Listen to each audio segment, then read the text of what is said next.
Hey, what's up, everyone? And thanks for tuning in to Minted Key. If you thought 2025 was big, well, 2026 is starting off with a literal earthquake in the DC Absolute Universe. Today, we're looking at the issue that finally weaves the threads together with the first ever crossover event with Absolute Wonder Woman number 15. I was able to pick up two copies while I was traveling, and it's such a great read. I really love this cover. It's a fantastic piece of work, and the color and everything, it just looks great. And I love this model of Absolute Batman in here.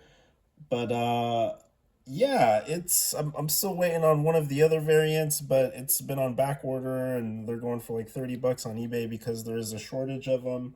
But this cover on its own is just is it's a really great piece. So it's a key issue. It's our first crossover that we have, and it's written by Kelly Thompson and art by Hayden Sherman.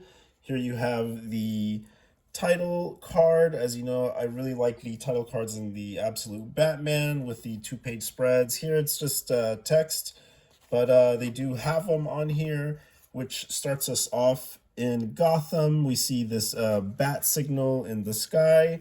As Batman is fighting crime, he notices that he is being called. So he goes to investigate and runs into Diana. So yeah, it's pretty cool because she's a witch and he's a detective, and they kind of go off together to investigate several murders that have been going on in Gotham, and they are linked with good writing. And she kind of makes some jokes with Batman as to carrying him, which is kind of funny.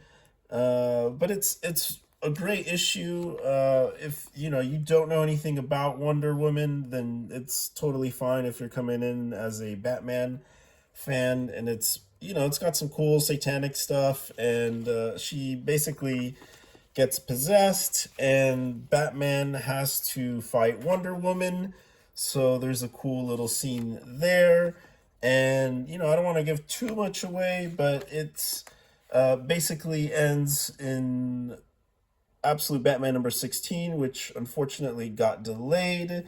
If you read 15, you would jump into 15 Wonder Woman, and then get into 16, which is what they're saying here. But we're not going to see it for a couple more weeks. And after this issue is 16 Zantana. And I do have a variant cover on order, and I think I'm going to go ahead and just get the 16A as well to accompany this one. But fantastic issue, great read, excellent crossover, and I love just kind of the chemistry that they have together, even though they come from different worlds, and its magic is kind of new to Batman. So 15A, Absolute Wonder Woman, absolute, just classic. It's going to be a must-have for your collection. I may go pick up a couple more. I would like to send one in to get graded. Unfortunately, this one has a nick, and this one has a speck on it, unfortunately, from the printing. Everything else on this one is actually pretty decent. But sometimes you get a whole stack and they're just all like that. You can get like 50 of them like that. So I don't know how this would grade, so I may go looking for one to send in. But so far, I just have these two. And yeah, we'll be adding those to the collection as well. Then moving right along to Arc M. I have two copies here, and then I have a copy that I have for myself to read. I have a fourth one that is ordered on eBay that is 9.8 guaranteed CGC jewel case. So I'm getting into the graded type comics. I'm still new to it, but I may send one of these other ones as well, depending on which one is the best of the three, just to have as well. But yeah, the Arc M, this is kind of just a one-off that they did. And honestly, you can start with Arc M1 and then jump into 15 if you had to. This, I don't want to give too much away in this because there are a lot of spoilers and they are going around the internet.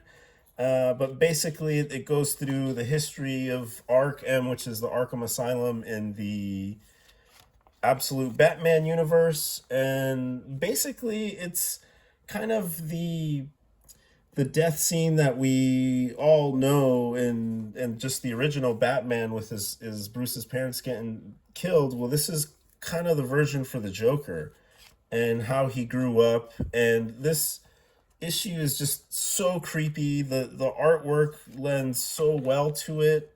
It's kind of insane, and there are some really good twists in this that you don't see coming.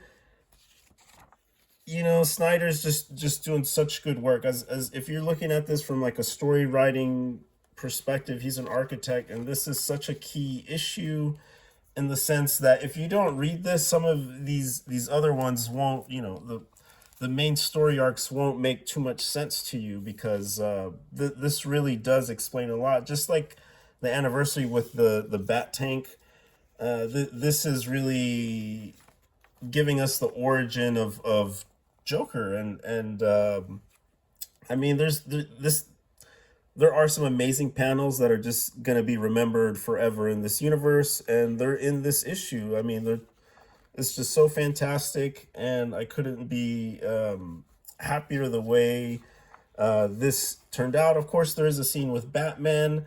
He does show up towards the end because they have to put Batman in the issue. And yeah, guys, it's a fantastic issue. Highly recommend picking this up. I have 3, and I have a 4th one coming that will be graded 9.8. We'll do a video for that as well. And here are the 2 other variants that I got. This one, you know, when you see them online, it's so hard to tell if it's even worth picking up. But this one, once you see it in person, it just looks so freaking cool. This is by Riley Rossmo, and it's pretty cool. It's kind of got like a Godzilla size Batman with the, you know, the Gotham foreground and the foreground, and it's background and foreground, and it's great. You know, it's a fun cover, and there's a lot of like little key moments that you see from the issue kind of outlined in here. And the bat logo is actually the Asylum, which I didn't really notice until I took a quick, you know, a closer look. So really happy with this one. It was the last one, and I was really on the fence about it, but once I saw it in person, it did wonders for me. So I went ahead and picked it up because I could not resist. But this is the main cover that I was really looking forward to. It's the cover B, Javier Rodriguez. We just looked at cover, this is cover C for FYI, and this is B. So Javier Rodriguez is known for Absolute Martian Manhunter. This is my 3rd printing. Check out my season 2 episode 1 video. We got some surprises. If you're into Martian the Manhunter, it's a great video for you to check out. Absolute fantastic read. His art is amazing, color's amazing. So when I found out that he was doing an Arc M cover, I couldn't be so excited to pick this up because the color and just everything's just so cool. It's a fun variant that you know, you just kind of have to pick up. So this one's in pretty decent shape. You know, it's not gonna be perfect, but it's as close as we can get. I have 2 of them, so I kind of would like to send one in, but I'm still on the fence what I'm gonna do. If it's something worth selling or sending it in, I'm not too sure, but I do have 2 copies, and they are both really nice and mint condition. So anyways, if you guys like this content, be sure to like and subscribe. I appreciate you guys tuning in for this very special episode. Definitely a lot to look forward to in the Absolute universe. Thank you so much, and we will catch you on the next one. Keep stacking, guys. Cheers.